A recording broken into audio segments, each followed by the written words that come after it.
Hey everybody, we are here today with Alex Mandossain, and I am so thrilled to have him. Thank you.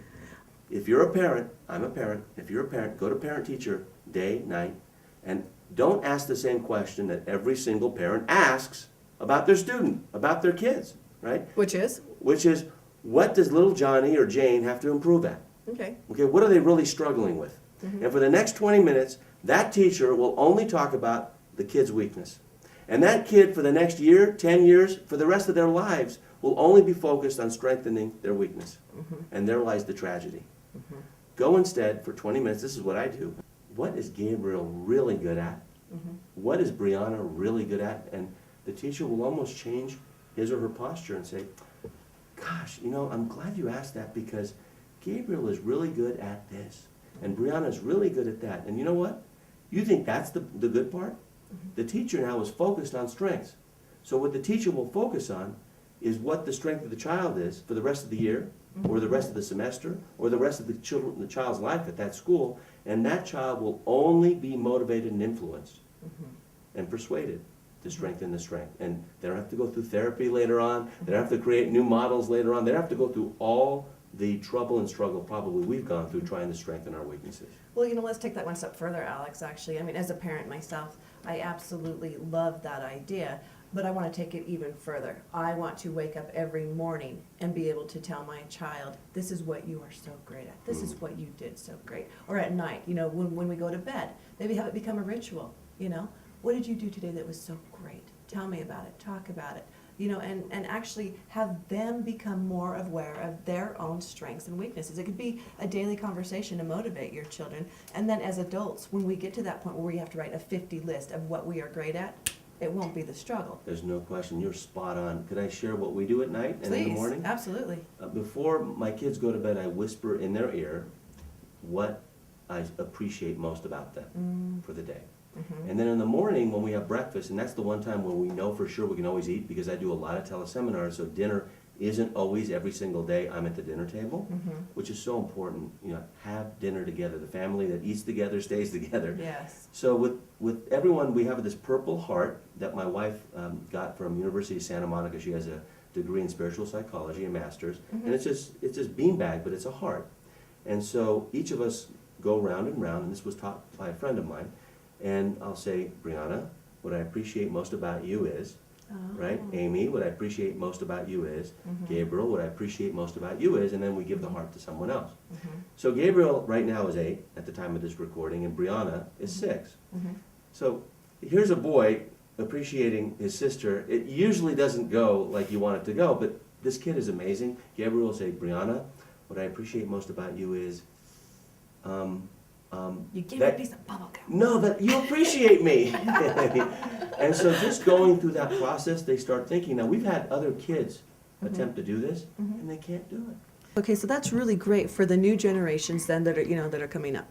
The adults right now that are watching this, maybe every night they can challenge themselves as well to focus on, you know, maybe top 5 things that they did great that day. And start building their own self-worth, their own self-value, and then take it one step further and say, now to give one action that you can do tomorrow when you wake up to apply it. There's no question. That's an excellent strategy. And I would hope everyone would do that. Now, if we had them do that, viewers, please give that a shot. We'd love to hear some feedback on it as well. If they have them do that, what would the results be for the entrepreneurs going into home businesses? Well, what I would do is I would look at, I would journal at night, and most people don't journal because they think it's difficult and they can't write. So Yeah, what I like to do is just write the top 5 accomplishments that I had that evening. And I date it. And so if it were, let's say, March 23rd, 2008, then I look at March 23rd, 2009, right? And I go back, you know, to that 1 year, and I say, look at, you know, what did I appreciate about myself, what did I accomplish? And it's always at a higher level, right? And so what I do is I take the top 5 things I accomplished, right? Now, sometimes if I make a mistake, I know how not to do something. That's an accomplishment, right? You learned from it. Like, That's an accomplishment. my friend Harv Eker says, habits are what you do and don't do. So if you think you failed at something, it's a learning experience. You write it down because you want to see that. Now, I don't throw those away. I hold on to them.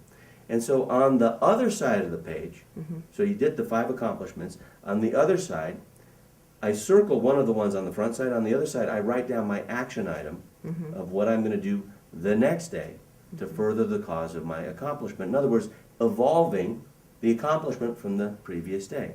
Now, if you do this 1 or 2 days, if you do it for 20 days, if you do it for a month, whoa. If you do it for a year, you've set a cause into motion. And you look back and it's a legacy. Yes. If your life is worth living, it's worth recording 5 accomplishments, as you suggested, and on the flip side, I always have what I want to do the next day. Now, what's interesting is, when I'm writing on the right-hand side of the paper, I have the 5, and I have it dated. When I flip that notebook over, that journal, which is perfect bound, I have what I want, the action I want to take. So I'm looking at that the whole day, or in the morning at least, so that my 5 will be related to that. Isn't that simple? It's very simple, and if they look at a big picture like, I don't have time to do 5 things, BS. Take the things and apply it the littlest way.